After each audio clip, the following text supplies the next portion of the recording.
Hello friends, இன்றைக்கி நம்ம வாழைப்பூவில் simple பொரியல் பார்க்கலாம். வாழைப்பூவை நல்லா கட் பண்ணி வச்சுக்கோங்க பொடியாக.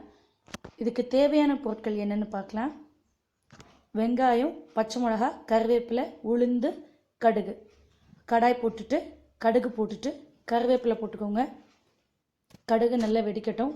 உளுந்து போட்டுக்கோங்க. பச்சை மிளகா போட்டுக்கோங்க.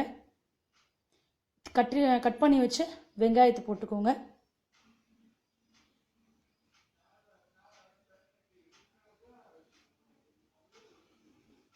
இதை நல்லா வதக்கி விடுங்க.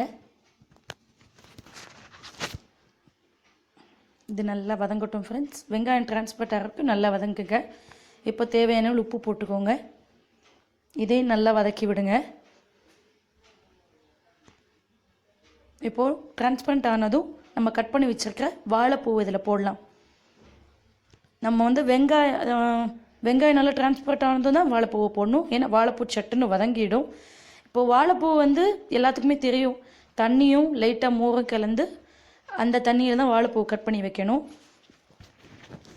இதை நல்லா வாழைப்பூவை நல்லா பிழிஞ்சு போட்டுக்கோங்க ஃப்ரெண்ட்ஸ். இதுதான் அந்த தண்ணி.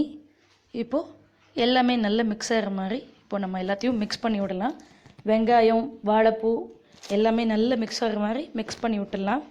வாழைப்பூ ரொம்ப ஹெல்த்தியான ஒரு டிஷ்ஷு. வாழைப்பூ ரொம்ப நல்லது உடம்புக்கு, எக்ஸ்பெஷலி லேடிஸ்க்கு ரொம்ப நல்லது.